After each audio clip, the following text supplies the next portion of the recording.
अंदर भी कौन सा चलता है? अल्पसंख्यक वहां वे भी माने जाते हैं। वहां कश्मीर के अंदर उनको भी अल्पसंख्यक कहा जाता है। अल्पसंख्यक हो कैसे सकते हैं ये लोग? हुआ क्या, महाराजा दाहर सेन की हत्या कर दी गई। इसकी 2 लड़कियां थी दाहर सेन की, उन दोनों नौजवान लड़कियों को पकड़ा, सुंदर बहुत थी। इसके सेनापति ने पकड़ा और पकड़ करके सोचा कि अपने बादशाह को इसको भेंट करूंगा। लड़कियों ने चालाकी खेली, सुंदर लड़कियां हैं, चालाकी खेली कि इसने जो पकड़ा है तो निश्चित रूप से इसके साथ बुरा व्यवहार करवा देना है, इसके बादशाह के साथ ही बुरा व्यवहार होगा। ये वहां गई, इसने बादशाह को दोनों लड़कियों को पेश किया तो दोनों लड़कियों ने रो करके कहा कि तेरे सामने हमें बाद में पेश किया है, पहले हमारी इज्जत इसी ने लूटी है, इज्जत लूटी है। बादशाह एकदम तमतमा गया तो उसी जिसने भेंट की थी और बड़ी चालाकी से लेकर के आया था, विश्वासघात हो गया। ये मान करके उस बादशाह ने अपने उस सेनापति को, कहते हैं, बैल के चमड़े के अंदर सिलवा करके फिकवा दिया था। ये काम तो हो गया, लेकिन लड़कियां मूर्ख निकली। लड़कियां मूर्ख क्या निकली? वो मरवाने के बाद हंस करके कहने लगी कि हमने तो झूठ बोला था। उसी समय उस बादशाह ने उन दोनों लड़कियों की इज्जत लूटी और उनको भी मार करके फेंक दिया। ए हिंदू कौम तो बचेगी कैसे? सबसे पहले आक्रमण वहां सिंध प्रांत में हुआ और धीरे धीरे मुस्लिम वर्ग इतना बढ़ता चला गया। एक और व्यक्ति हुआ जिस व्यक्ति का नाम था पृथ्वीराज चौहान। उसको इस देश का अंतिम सम्राट कहते हैं। महर्षि दयानंद जी ने 11वीं समोल्लास के अंदर इतिहास दिया है। आप सत्यार्थ प्रकाश अवश्य पढ़िएगा, जिन्होंने नहीं देखा हो, नहीं पढ़ा हो, अवश्य पढ़िए। आप देखेंगे, आपके महाराष्ट्र के ही एक बहुत बड़े क्रांतिकारी हुए हैं, जिन क्रांतिकारी का नाम हुआ, नासिक के पास में ही हम गए थे पिछले, भगोर जन्म स्थान है, कौन? वीरवर सावरकर। देखो चित्र लगा है इसमें तीसरा। वीरवर सावरकर सत्यार्थ प्रकाश के विषय में क्या कहते हैं? एक समय महात्मा गांधी ने सत्यार्थ प्रकाश के ऊपर टिप्पणी की थी। उनके 2 अखबार निकलते थे, एक का नाम था हरिजन और दूसरे का नाम था यंग इंडिया। यंग इंडिया के अंदर इन्होंने टिप्पणी कर डाली और ये शुरू से ही इतने द्वेषी थे कि जब कोई व्यक्ति बढ़ता हुआ दिखता है तो उनसे इतनी ईर्ष्या कर बैठते थे कि बढ़ता हुआ देख नहीं सकते थे। इस देश का जब कांग्रेस का चुनाव हुआ था, कांग्रेस के अध्यक्ष पद की बात आई थी, एक तरफ बाबू सुभाष चंद्र बोस हैं, दूसरी तरफ सीता भी पट्टारमिया कहते हैं वो थे। जब सुभाष चंद्र बोस बहुत सारी वोटों से जीत गए तो इसको सहन नहीं हुआ था, और सहन नहीं हुआ तो वाक्य क्या बोला था? ये सीता भी पट्टारमिया की हार नहीं है, किसकी हार है? कहने लगे मेरी हार है। और सुभाष चंद्र बोस भी उस समय गलती कर गए, हम गलती ही करेंगे। बाबू सुभाष को कठोर हो जाना चाहिए था, कुछ भी हो, अपने पद पर बने रहना चाहिए था, लेकिन नहीं रहे, उनका सम्मान करते थे, छोड़ गए।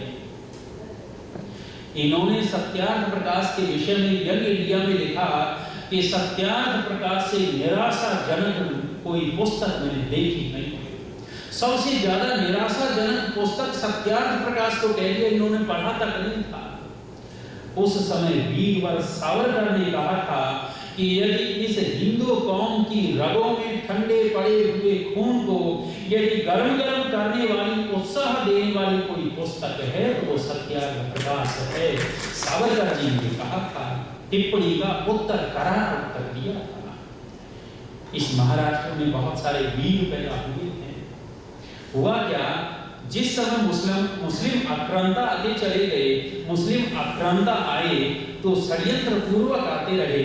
एक और जिसका नाम था पृथ्वीराज चौहान, अंतिम सम्राट। उस अंतिम सम्राट की चर्चा महर्षि दयानंद जी ने 11वीं समोल्लास में की है, पढ़ लीजिएगा।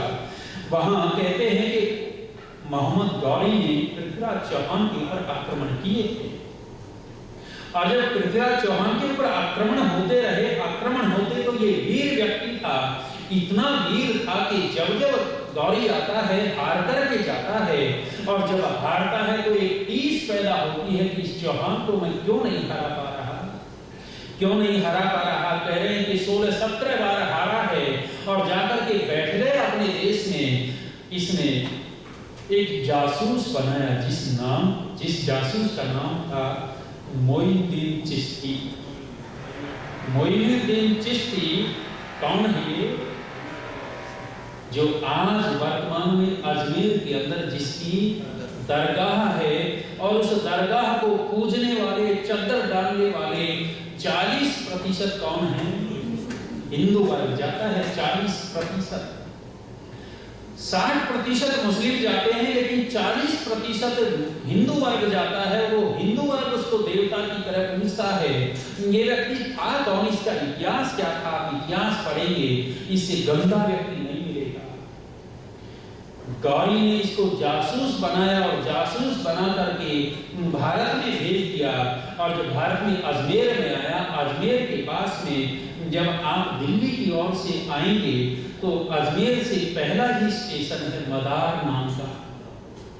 मदार नाम का एक स्थान है। मदार में डेरा जमाया और साधु के वेश में रहने लगा, लोगों को ठगता बहकाता था और ये जासूसी लेता और सारी सूचनाएं गौरी तक पहुंचा रहा था। इसने मौका देखा कि आज पृथ्वीराज चौहान से जयचंद रूठ गया है, और जयचंद रूठ गया है तो जयचंद पृथ्वीराज चौहान का शत्रु ही बन गया है।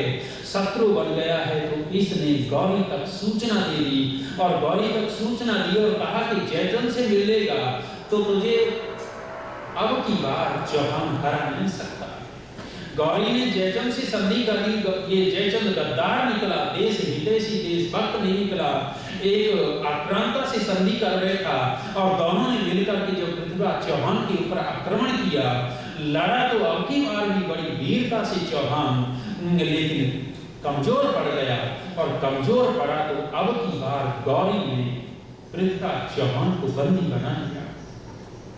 और साथियों, जब बंदी बनाकर के चौहान को सामने लाया गया, बेड़ियां डाल रखी हैं।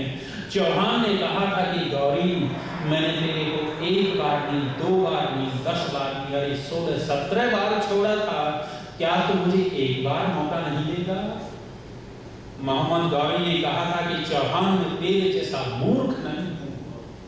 हिंदू कौम तक कब तक मूर्खता करेगी? कितनी मूर्खता के कारण हम कैसे देश के निवासी थे। ये आर्यवर्त देश कितना संपन्न था, और अपनी मूर्खता के कारण हम कहां तक चले गए, और अभी तो और कहां तक जाएंगे। देखते रहिए, ये राजनेता कहां तक हमें बांटेंगे और कहां तक हमें पहुंचेंगे, वो तो परिकल्पना कर लीजिएगा। गौरी को कहा था कि गौरी, क्या तू मुझे 1 मौका नहीं देगा? गौरी ने कहा कि चौहान, मैं तेरे जैसा मूर्ख नहीं हूं। मूर्खता कौन सी कि हाथ आए शत्रु को ऐसे ही छोड़ दे? अरे जब शत्रु हाथ लग गया है तो वो मूर्ख व्यक्ति ही होगा कि अपने शत्रु को छोड़ देवे। और कहा कि चौहान, मैं तेरे जैसा मूर्ख नहीं हूं। उसी समय मोहम्मद गौरी ने गर्म सरिये करवाए थे, और गर्म सरिये करवा करके पृथ्वीराज चौहान की आंखों में घुसे दिए थे, अंधा कर दिया था। और हमने लाज बचाने के लिए कुछ दोहे बना रखे।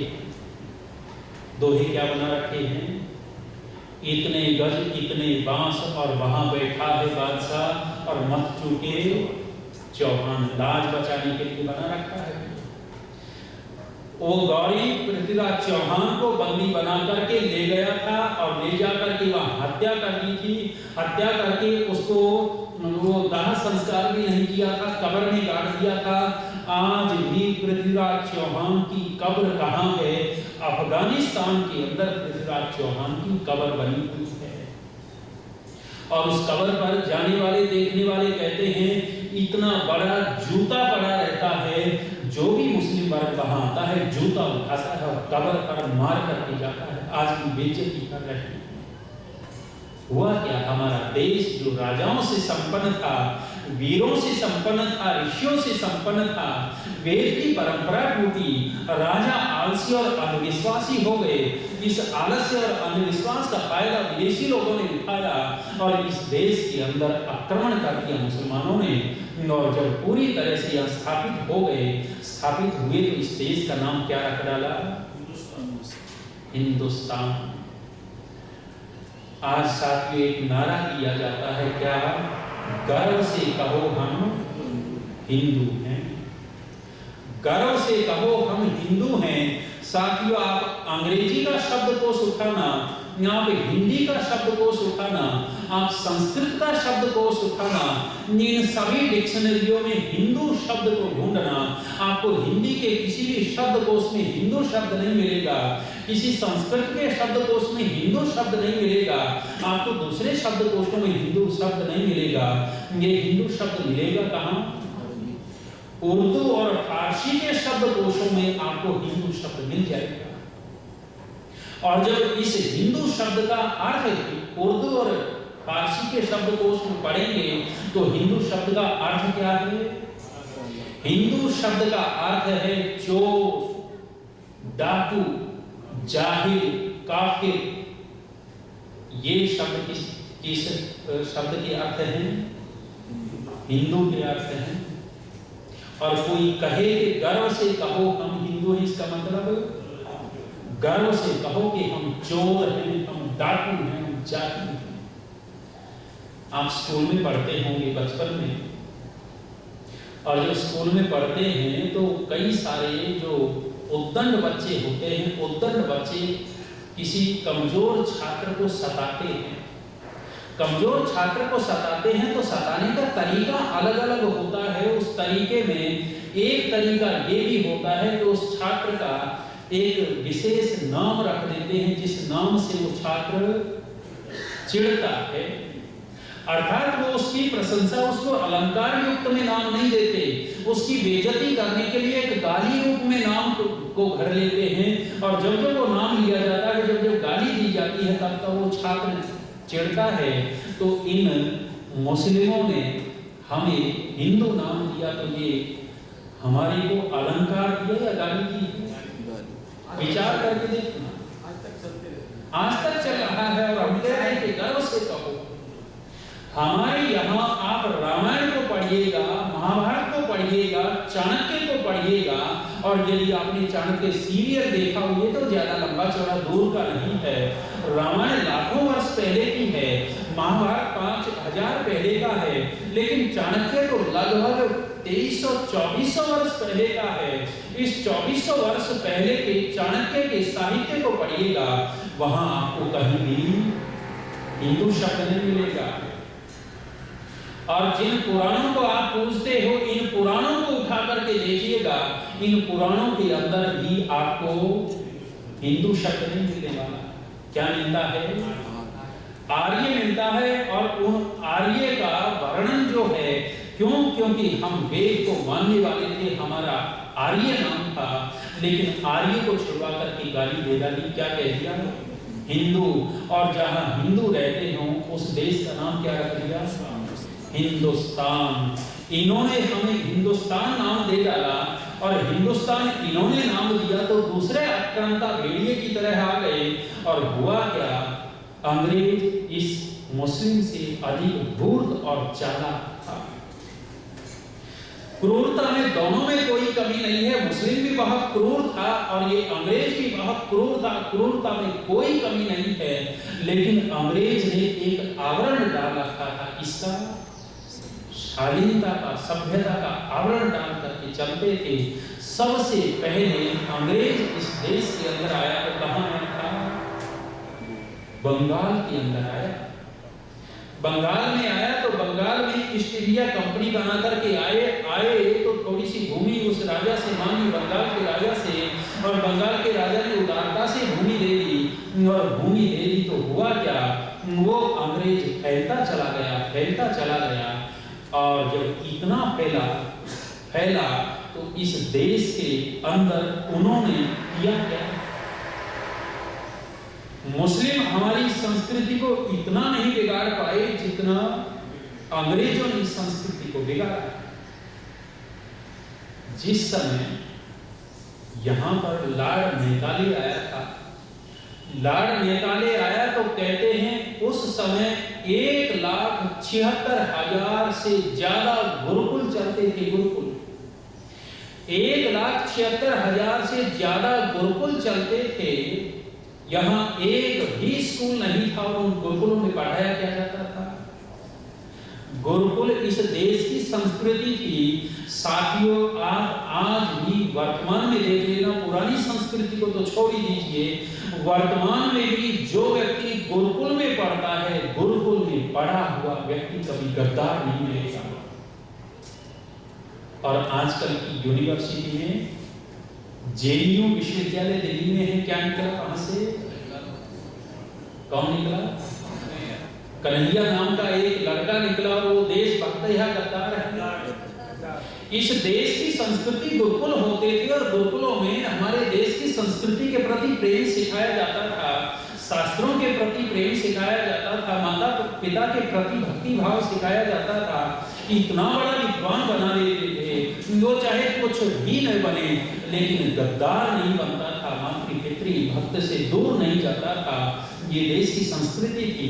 लेकिन जब लॉर्ड मेकाले आया और इन्होंने गुरुकुलों का अध्ययन किया, गुरुकुलों को देखा, देख करके ये चकित रह गया और चकित रहने के बाद इसने पत्र लिख दिया था अपनी संसद में, कह दिया था इंग्लैंड की संसद को कि अंग्रेजों, तुम इस देश को ज्यादा दिन तक कब्जा के रख नहीं सकते, यहाँ से भागना ही पड़ेगा।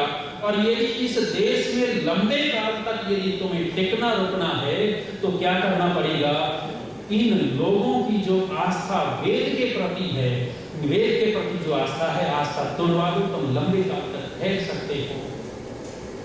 और यही किया। क्या किया इन्होंने, लॉर्ड मेकाले ने ऐसी शिक्षा पद्धति अपनाई और उस शिक्षा पद्धति के अनुसार उसने कहा था कि ये बाहर से तो हिंदुस्तानी दिखेंगे, भारतीय दिखेंगे, लेकिन अंदर से विशुद्ध रूप से अंग्रेज निकलेंगे। आज आप देख लीजिए आज हो क्या रहा है।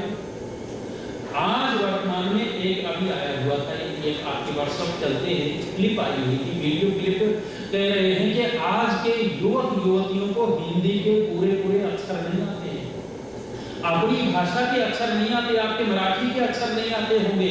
हाँ, किसके अक्षर ज्यादा नहीं लग रहे, अंग्रेजी घुस गई। कह रहे हैं कि उस लॉर्ड मेकाले ने हमारी पूरी की पूरी शिक्षा पद्धति को बदल डाला और जो 1,76,000 से ज्यादा गुरुकुल चलते थे वो धीरे धीरे खत्म होते चले गए और इस देश के ऊपर, शिक्षा के ऊपर किसका वो आधिपत्य हो गया, स्कूल का आधिपत्य हो गया। और जब से स्कूलों की प्रधानता हुई है, आप देख लीजिएगा, पढ़ाई गुरुकुल में होती थी, गुरुकुल में होती थी तो उस शिक्षा का भार किसके ऊपर होता था, या तो राजा के ऊपर होता था या समाज के ऊपर होता था। जब छात्र, जब विद्यार्थी राजा के, देश के खर्चे से पढ़ेगा अथवा समाज के खर्चे से पढ़ेगा तो उस विद्यार्थी की जिम्मेदारी किसकी हो जाएगी। विद्यार्थी सोचेगा क्या कि मैंने देश के खर्चे से विद्या ग्रहण की है, मैंने समाज के खर्चे से विद्या ग्रहण की है, तो वो किसकी जिम्मेदारी लेगा, देश और समाज की जिम्मेदारी लेगा। लेकिन आज परिवार पढ़ा रहा है, माँ बाप पढ़ा रहे हैं, तो उस बच्चे के अंदर संस्कार क्या आता है, उसको क्या दिखता है, देश समाज को दिखेगा, क्या दिखेगा कि मेरे बाप ने कमा करके पढ़ाया है, मुझे क्या लेना है देश से, मुझे देश का ठेका थोड़ा ही लेना है, मेरे बाप ने कमा करके पढ़ाया है तो मैं भी कमा करके बाप को और परिवार को ही दूंगा। गुरुकुल की संस्कृति थी, इस अंग्रेज ने गुरुकुल पद्धति को तोड़ा और एक योजनाबद्ध लेकर के जर्मन का एक थोड़ा संस्कृत पढ़ने वाला, संस्कृत जानने वाला व्यक्ति था जिसका नाम था मैक्स मूलर। कहते हैं मैक्स मूलर को जर्मन से बुलाया और अंग्रेज संसद ने एक बहुत बड़ा इनके सामने प्रस्ताव रखा और उस समय संपत्ति कितनी दे डाली। कह रहे कि मैक्स मूलर को करोड़ों रुपए देंगे जो व्यक्ति थोड़ी सी तनख्वाह में किसी विश्वविद्यालय में पढ़ाता था, जो महीने में थोड़ी सी तनख्वाह पाता था, और उस व्यक्ति को एकदम करोड़ों की संपत्ति मिल गई। उस समय करोड़ों कितने होते होंगे, इसको लालच दिया और लालच देकर के कहा कि भैया केवल एक काम करना है। क्या करना है कि ये जो भारतवासी हैं वेद के प्रति श्रद्धा रखते हैं, तुझे ऐसा वेद का भाष्य करना है जिससे इन भारतवासियों के वेद के प्रति अश्रद्धा हो जाए, और उस काम के लिए लग गया था। आज हमारी श्रद्धा किसके ऊपर है? हमारे देश के अंदर लगभग 80 करोड़ हिंदू हैं। 80 करोड़ हिंदुओं में से वेद को कितने लोग जानते होंगे? वेद कितनों ने सुना होगा? वेद की पुस्तक को कितनों ने देखा होगा? वेद को कितने मानते होंगे? आप देखिएगा, उंगलियों पर गिनने लायक नहीं होंगे। साथ हमारी संस्कृति सबसे महान थी, और वो संस्कृति धूमिल कैसे होती चली गई, और वो धूमिल हुई वेद से हम पीछे हटते चले गए। अंग्रेज आया, अंग्रेज ने कब्जा किया, अंग्रेज ने कब्जा किया तो इस देश को चौथा नाम दे दिया। कौन सा? इंडिया नाम दे दिया। और ये इंडिया शब्द को अंग्रेजी की डिक्शनरी में आप पढ़ करके देखिएगा, इंडिया का अर्थ क्या है? इंडिया का अर्थ क्या है? शायद जैसा कुछ मैंने सुना है, पढ़ा नहीं है। इंडिया, इंडिया अर्थात गंवारों का देश, जहां गंवार और अनपढ़ रहते हो ऐसे लोगों का देश इंडिया नाम रख दिया। उन्होंने भी कोई अलंकार तो नहीं दिया, क्या दे दिया? ये भी गाली ही दी है। और आज वर्तमान के अंदर हमने दो नाम प्रमुख अपना लिए हैं। कौन से?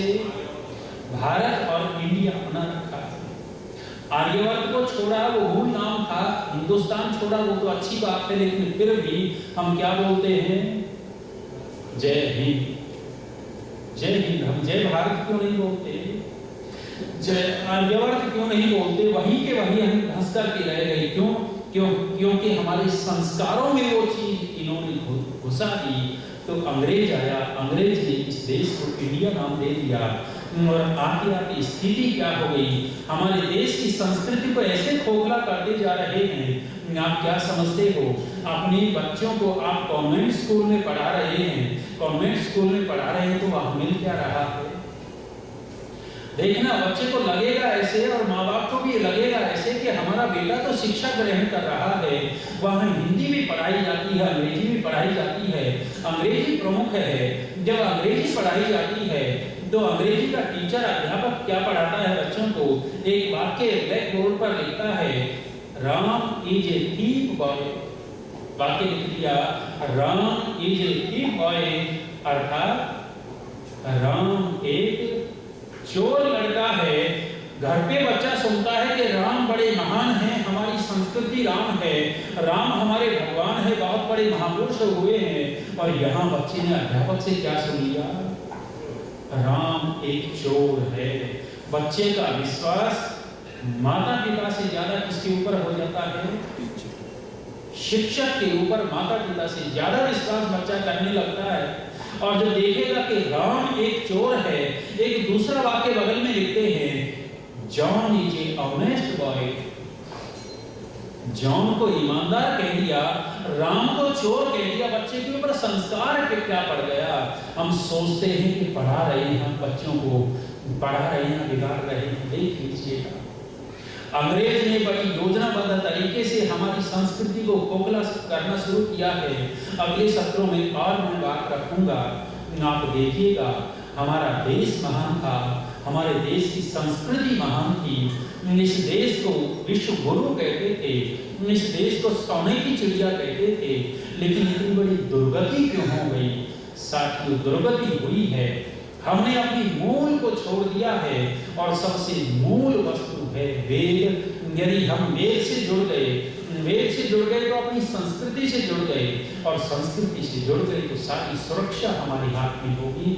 और यदि हम वेद से दूर जाके चले गए तो हम जैसा अब पतन की तरफ बहुत तेजी से चलते जा रहे हैं, आगे पता नहीं क्या होगा। इसलिए अपने देश की संस्कृति के ऊपर हमें गर्व होना चाहिए, हमारे देश के नाम के ऊपर गर्व होना चाहिए। यथार्थ में हमारे देश का नाम आर्यवर्त है, उसके बाद यदि आप कहना चाहो तो भारतवर्ष है। और जो दो नाम हैं, उन नामों का प्रयोग यदि हम करते हैं तो अपने आप को ही गाली दे रहे हैं। और हम सब के सब आर्य हैं, आर्य अर्थात श्रेष्ठ हैं, वेद को मानने वाले हैं। आर्य के अंदर आप देखिएगा जैसे उनकी संस्कृति में बहुत बड़ी भिन्नता है, इसलिए हम आर्य हैं। हिंदू अपने आप को कहकर के गाली मत दिलवाया कीजिएगा। ये हमारी संस्कृति और देश के ऊपर गर्व कीजिए। ये थोड़ी सी बातें रखी हैं और आगे आने वाले सत्रों में विशेष सैद्धांतिक चर्चा और करेंगे। आज के इस सत्र को यही विराम देता हूँ। ओम शांति।